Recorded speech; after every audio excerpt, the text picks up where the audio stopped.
This week on the Eurostep, your weekly update in around the association, 2014 draftees 4 years on, and a preview of NCAA's March Madness. Welcome back to the Eurostep. I'm your host Alex Evans, and I'm joined here today with Killian Loftus. Yeah. And nobody else. Goddamn, we're lonely.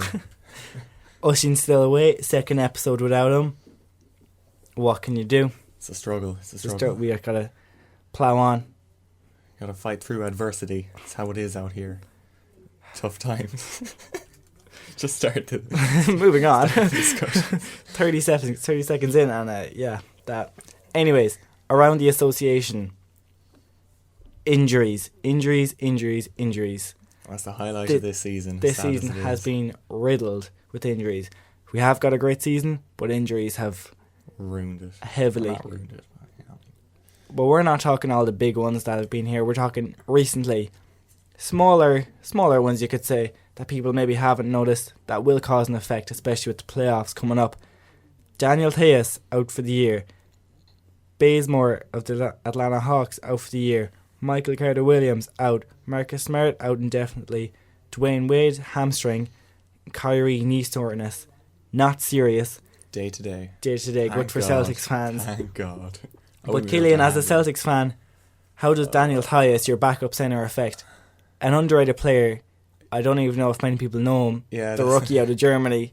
Most people don't know who he is, but he's an extremely underrated player. He's your typical kind of hustle player. His effect doesn't show up in the box score. That's the kind of player he is.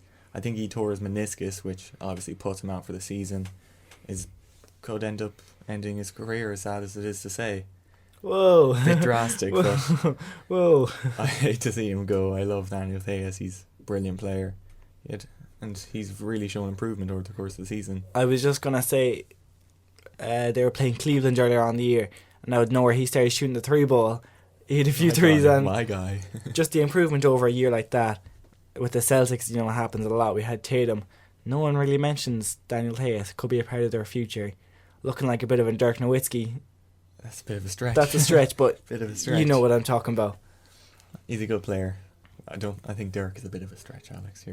Some of the other injuries, Kent Bazemore and Michael Carter-Williams. Now, I don't know if these injuries are serious. Both teams are kind of tanking. They're not tanking according to their owners, but they're trying to lose games. Trying to win, Alex. Come on. Both these players are injured, and Kent Bazemore especially. He's just been shut down for the year. Anything to look into tanking wise, or? Not really. I wouldn't say so. It would be more likely for a kind of worse team to rule out a player for the rest of the season, considering they wouldn't need him. They're trying to lose, if anything, to get a higher draft pick. Kent Bazemore, one of the better players there on the Hawks. I don't know if that's good things to say, but it's kind of true. He's a good player, good shooter. It'd be a bit of a miss in Atlanta. They'll miss a guy like him because they're trying to lose. It's good, if anything, then they're losing talent. They're trying to lose as much as possible. And Father Prime's coming down with his hamstring. He's missed the last 2 games with the Heat. Is it we mentioned a few episodes ago about him possibly retiring. Could this make that more likely? Any signs? It's a day-to-day injury. He posted on his Instagram, levitate, I'll be back out there soon. With these young guns. Confident. It was a photo of him. Do you see the photo? No. He was levitating. I'm going to have to show you later. Oh, is that the one where he's jumping up? Yeah. Oh, I saw that. Killian edited it in if you don't know what you're talking about. He let it in right here. Do I have to? Yeah. Alright. You just did. And finally, Kyrie's knee soreness. Not serious. Day-to-day injury. He should be back soon. Still frustrating, but it's better that he will be coming back. We know he will. The Celtics leader. The Celtics leader. Just a quick thing, the Celtics have been walking wounded all season. We've injured players through 67 games have missed a total of 128 games this season. Just a variety of injuries. And I believe the Raptors' notable players in total have missed 31 games. And a massive difference between we're few still games. Up there in the first seed with them, to think. We've 5 notable injuries right now. Like we mentioned, Daniel Theus, Kyrie Irving, meniscus, knee soreness, Marcus Smart with his thumb, obviously Hayward with his ankle, but also Jaylen Brown with his concussion. a few nights ago. That was. You see the clip of that? Scary injury. That was. Lord, he's lucky. Yeah. Prayers Very up. lucky. But it's just a bit of a, not really wasted season, but nothing's going to come out of it, unfortunately. If you can get them guys out there, I'm sure Daniel Theus is the only one that looks like he'll be out. The others, touch wood, will be back for the playoffs. But they're young. They have to mind themselves now that it's not a recurring injury. They don't try and get back out there too quickly. I'd hope a concussion isn't a recurring injury. That'd No, be a bit well, scary. some of the others, especially Kyrie with his knee soreness, it's not an injury, it's just a pain. Obviously, must be nagging. Yeah. Take the time off, get better. You have nothing to play for this season anyways. He had surgery on that knee in 2015, didn't he? So, a bit scary. He might have to have another surgery. Just take it easy. Take it easy. Moving on from very depressing segment, the Raptors ended the Rockets' streak on Drake night of all nights. As Drake called it, he said, by the looks of things, this streak is over tonight. 108-105, despite James Harden, the MVP, putting up 40 on 68% shooting. DeRozan had 23.7 rebounds, and Kyle Lowry led the team with 30 points, 7 rebounds, 9 assists on an unbelievable 77% field goal accuracy from 3-point land. Absolutely amazing. The Rockets have been brilliant. Or not the Rock. Yeah, The Raptors. The Rockets, the Rockets have been good too. The yeah. Raptors have been brilliant all season long. Would you say this is kind of... A lot of people have been doubting the Raptors, as we know. They haven't performed in the playoffs. This seemed like years. it was their statement win. Could it be They a wanted to go out statement there and prove it. They played hard They're proving they can perform. all Is game. it that? I hope so. I'd like to see the Raptors contend in the East, because they've not been the best organisation over their history, to be fair. So it's good to see them getting a bit of success. Shots. Getting a bit of success right now. Hope they can go far with it. Hopefully it didn't hurt your feelings, any Toronto fans out there. It's true, sorry. But they were in them fly Ovo jerseys out there. The Drake. And Drake, obviously, with the contribution to the team, he said the streak was over. But he was in Trevor Ariza's ear at the last possession with the inbound. And of course, Houston couldn't get a good shot in at the final possession. James Harden threw up almost a half-court bomb, which, by the way, watching the game, the way James Harden was playing, I don't think anyone would have been surprised if it had gone in, but still not the greatest shot nonetheless. The kind of things an MVP does, but I'm pretty sure Drake's done that kind of thing before, hasn't he? He has, yeah. I think it was Justin Holiday. With the Bulls, yeah. I remember that, so it's a bit of a history with that kind of thing, but you should be able to block that kind of thing out, Trevor. That's how it is out here. You an NBA player for how long? And Drake's in your ear. You should be able to block that out, like I said. Moving Continue on with the to game. Houston's main rival. The same night Houston got their streak snapped, of course Golden State were only half a game back. Later that evening they had a chance to claim that 1 seed back against Portland. The hot Portland, without Steph Curry, they lost. 2 nights later they were playing Minnesota, lost to Minnesota as well. 2 games now losing. Doesn't seem like a lot, but this is the Golden State Warriors we're talking about. That's a lot of losses in a row. Kevin Durant said there's just something missing. Their offense, each possession is on the fly. There's no structure to what they're doing. I just hope that, for any of you out there who think Kevin Durant is the MVP of the Warriors, I just hope this is a bit of education for you. This showed you. It's just a bit of education. Everyone knows. Everyone who knows what they're talking about knows Steph Curry's the most valuable player to that Warriors team. Simply just stretching the floor, opening opportunities for all his teammates. If that kind of thing was calculated, imagine how many assists a game he'd average. I'd say he'd lead the league Hockey easily. assists. The hockey assists. But I don't think it's much to think about. The Warriors have lost games before. 2 in a row is a bit questionable, especially against Jimmy Butlerless Timberwolves. But like I said, it's not much to think about. Yeah, Portland isn't anything to look into. Damian Lillard likes to go off against Golden State. Always. I think he's averaging 40 against them this year. This year. Ooh. But it goes to show, as Killian said, Curry's value to the Warriors. Obviously, we've seen Curry's gone down with that ankle a few times this year, and they have struggled without Curry.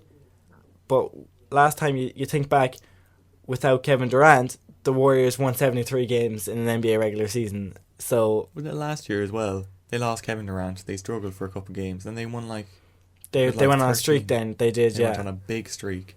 It just kind of proves Warriors can play without Kevin Durant. He's just an addition to their already incredible roster. Steph Curry is a bigger loss than Kevin Durant would ever be to the Warriors, personally. Would it be too much to say that the Warriors without Kevin Durant would be better than the Warriors with Kevin Durant? No, that's too far. This is Kevin Durant we're talking about. It will be a good matchup because people forget how good Harrison Barnes was on that team. Andre Iguodala was a lot better. They had guys like David Lee, Barbosa. who led the season with double doubles. I think maybe a year or two before they went on that big season. Yeah. I thought you meant that year. I went, what are you on Not about? that year, no. So many bench guys that contributed. Now they have bench guys who are good, underrated, guys like JaVale McGee and Nick Young. But yeah, people forget it's only a couple of years ago that the Warriors won 73 games with no Kevin Durant and were a very good basketball team. Pretty much they just traded their bench for Kevin Durant. That's pretty much the difference. It would be a good series, as you said.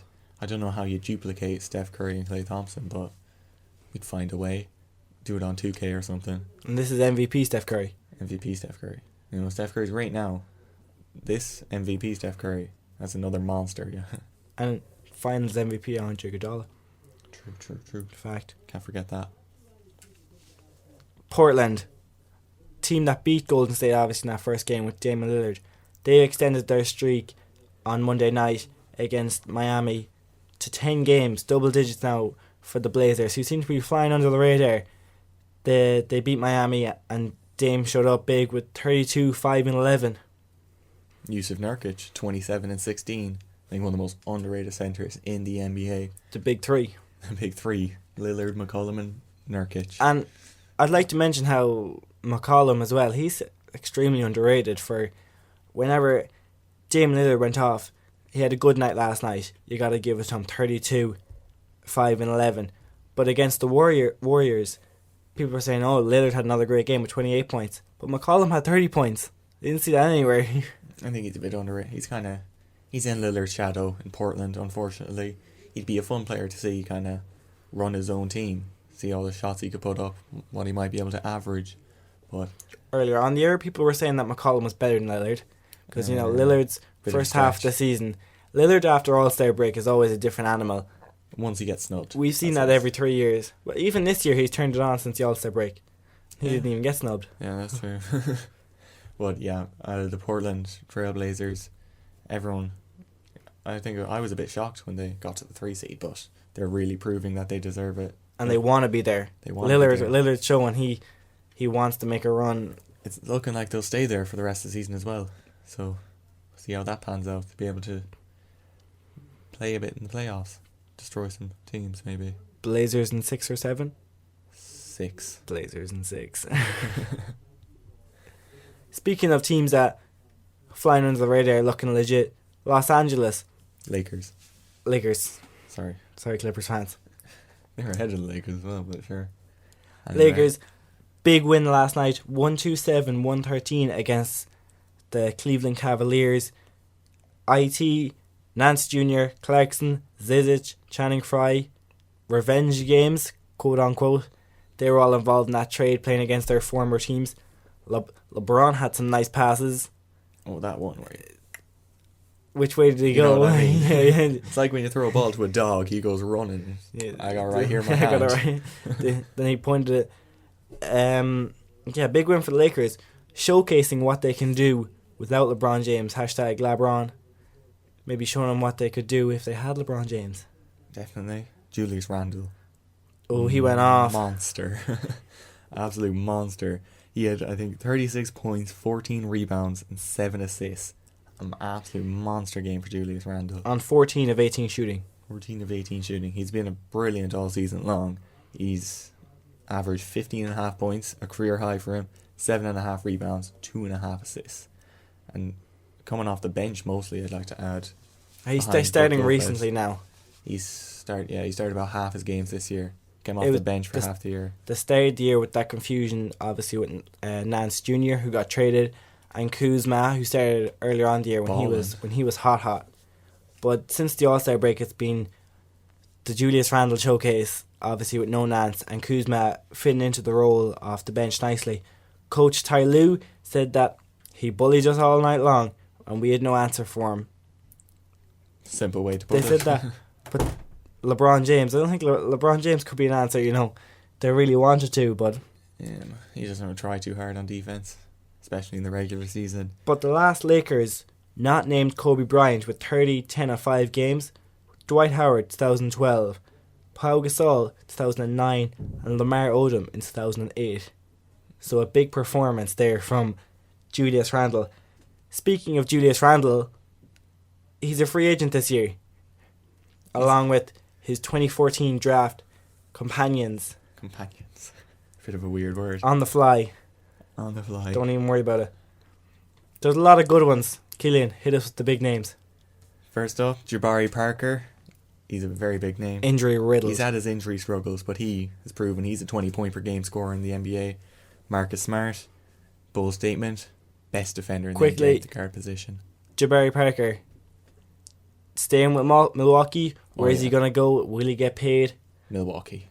He's a restricted free agent. I'd say he'll get paid over $20 million for his services. Could be a bit much considering his injury struggles.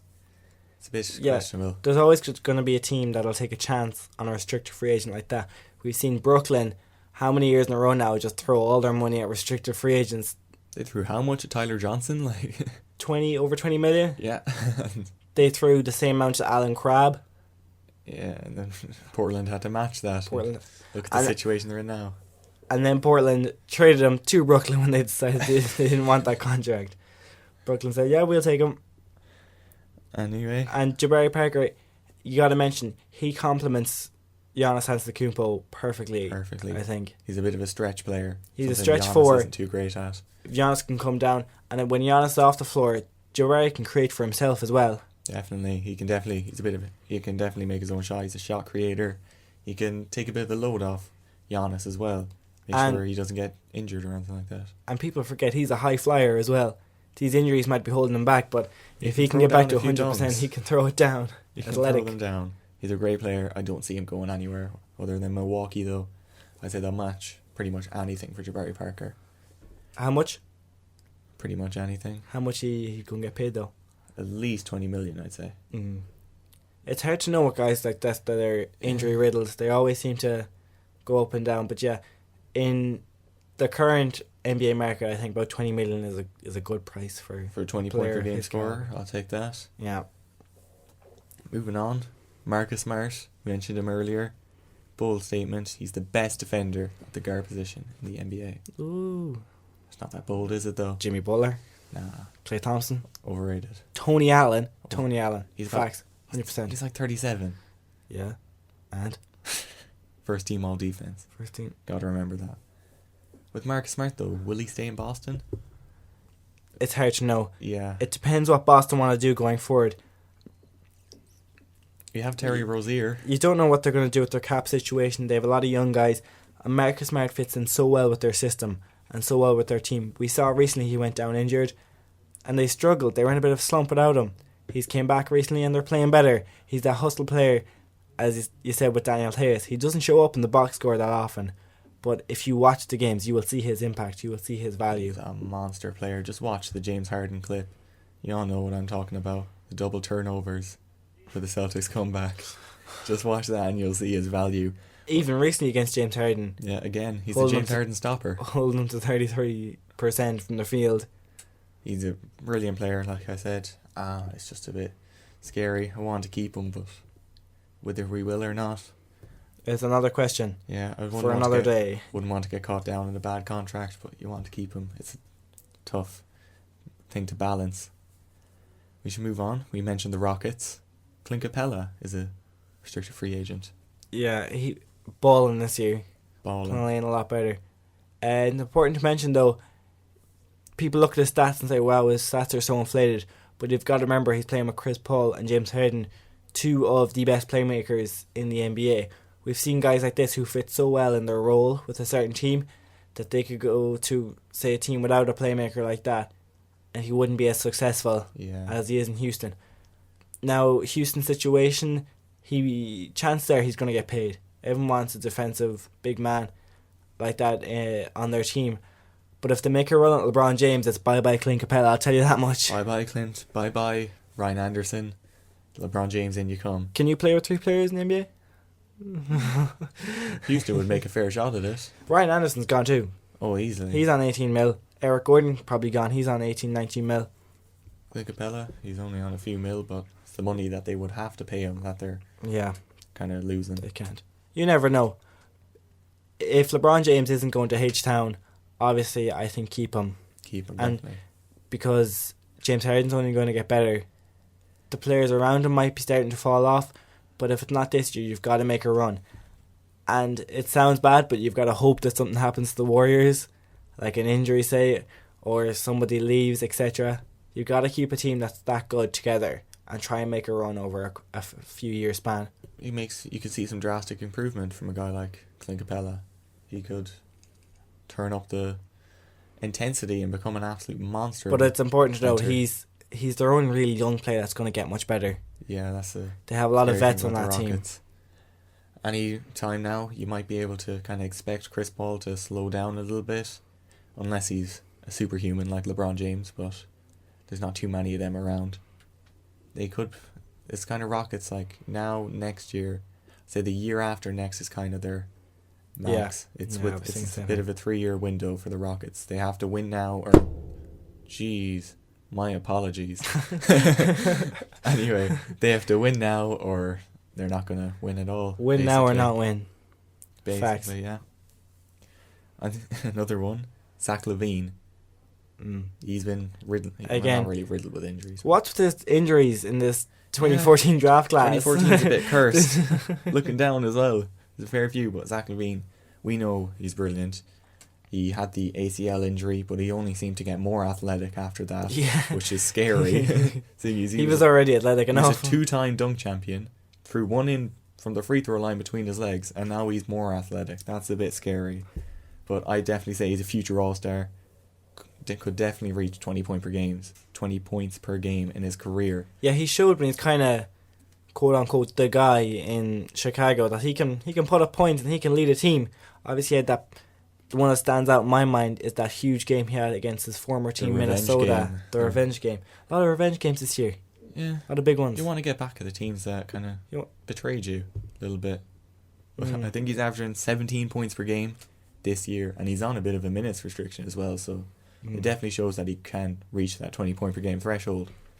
And as well, people you'd imagine he will stay in Chicago. Definitely. Chicago don't really have anything else. They'll match him. People overlook that they have a nice young squad coming up. This kind of 1 year rebuild they did, you'd imagine they're going to have a fairly high draft pick this year. Top 5, top 10. If all goes to plan. Say you throw in a Michael Porter to that equation. Obviously, he's only coming back from injury as well. But then you got Chris Dunn, who's shown dramatic improvements this year. Zach LaVine, we all know. Michael Porter, who he's a monster. He could come back. And Larry Markkinen, then, he's been a stretch 4.5. And a half. He can shoot the tray. Do they have a center? And then 5, you can sign some vet. Some young guys. But that's a good team. With that 4-player core, 3 or 4 years, they could be, say, a Boston Celtics like if you had a big free agent. Because with Chicago as well, it's not a small market, Chicago. I mean, pretty big market. People want to follow in the footsteps of Michael Jordan. I think as well, their team complements each other so well. Like Dunn, LaVine, kind of the defensive player and the scorer. On the wing, again, you have Porter. He's a good scorer. He can shoot the ball. And they're a young, athletic team as well. Larry Markkinen, he's a stretch white guy, but we've seen clips of him getting up. We've seen some clips. Chris Dunn, of course, very athletic. Zach LaVine, don't need to mention his athleticism. And Michael Porter is 6'10"-ish. 6'10". For a small forward. Again, big. So, he's skinny. Looking forward. He's skinny, but anyone can put on muscle. Look at Giannis. Put on a bit of muscle, he'll be a monster, I'd say. If he can get past his injuries. But we'll move on. I think I was a bit surprised when I saw he was a officially free agent this year. Fred VanVleet of the Toronto Raptors. He's been superb for the Raptors this year. leading the bench for them. I think he's definitely a possible Sixth Man of the Year candidate. He's been, like I said, absolutely superb. He's my Sixth Man of the Year, and I was again shocked when I saw he's a restricted free agent this year.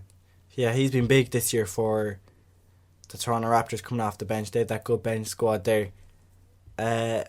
Underrated, very underrated. Sixth Man of the Year in the running, and he came in obviously in that big game against Houston, and he showed up. You know, he can put for a small guy as well.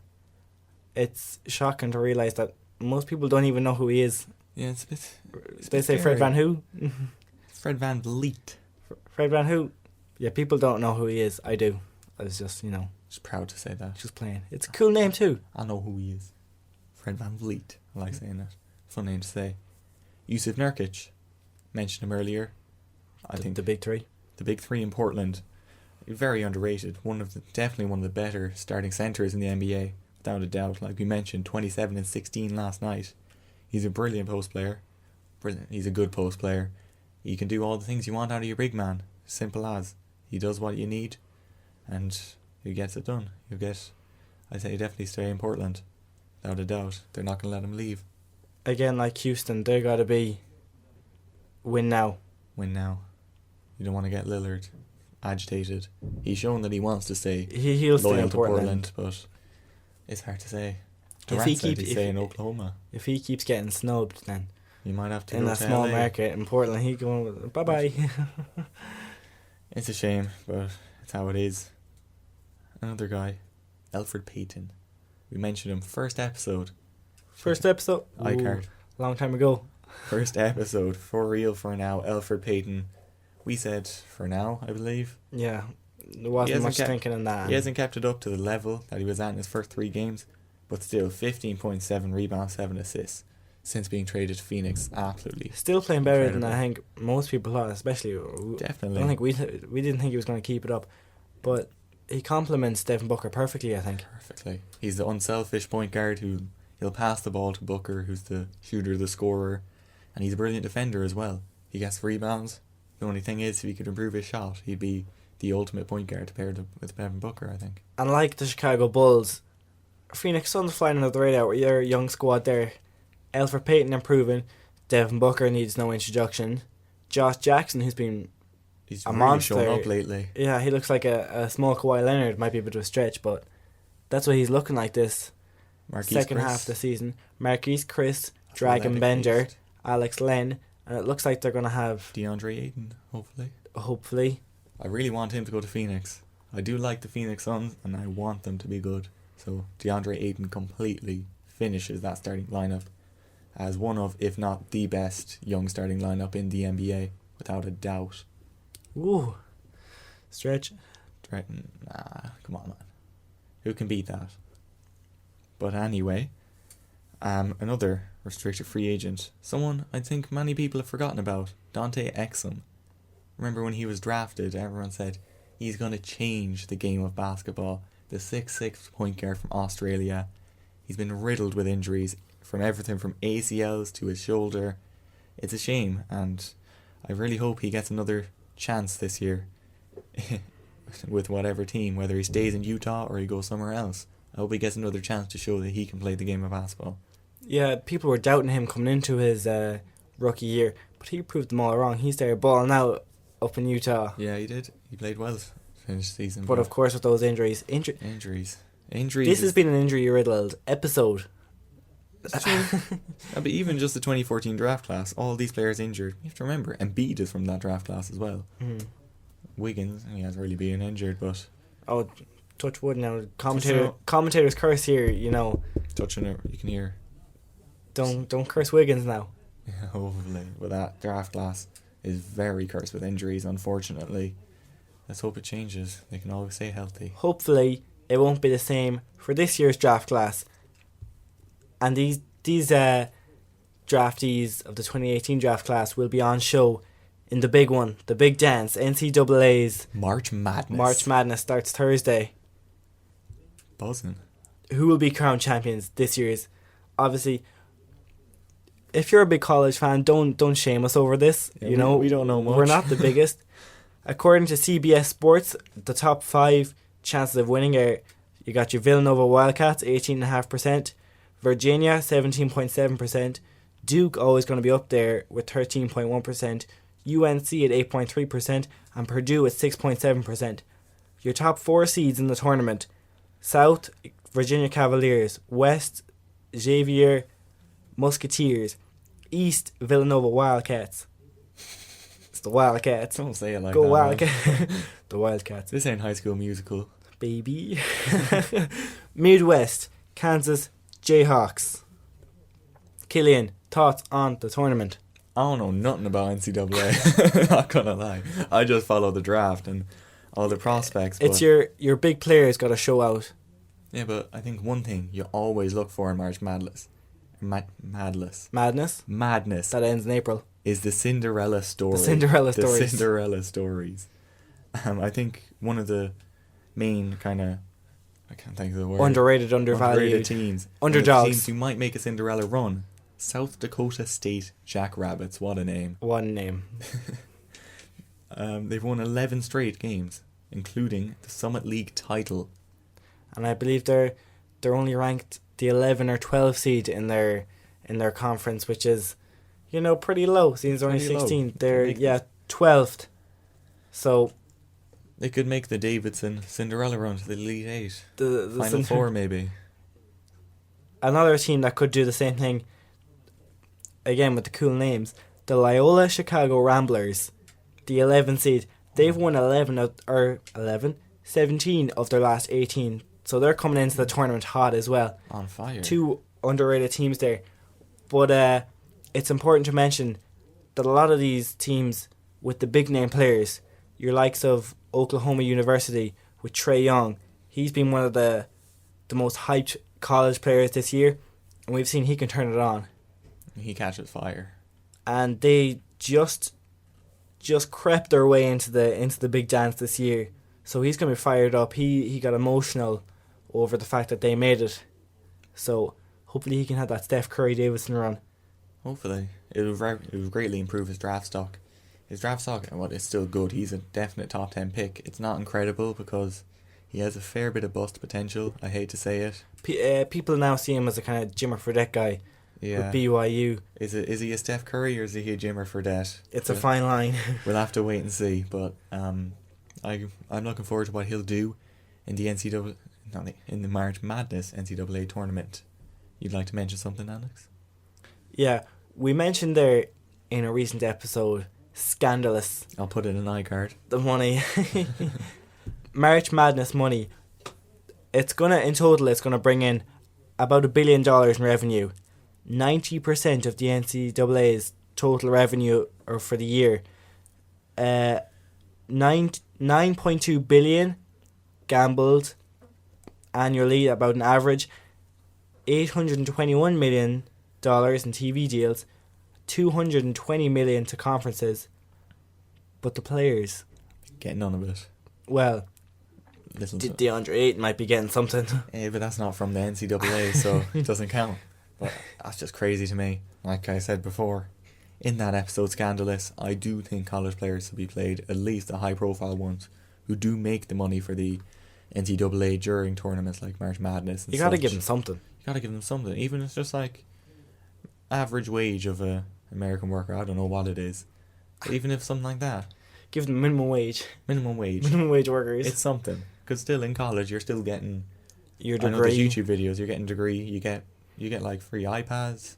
You get tablets. You get laptops. You get the college party life. You get food. You get diet. You get workout. You get a gym membership. All that kind of stuff. You get so much in college. You got some of the best trainers in the world to set you on your way to the NBA, where you go make a lot of money. So it's hard to complain. It's a fine line. They should get something. That's what I think. As well,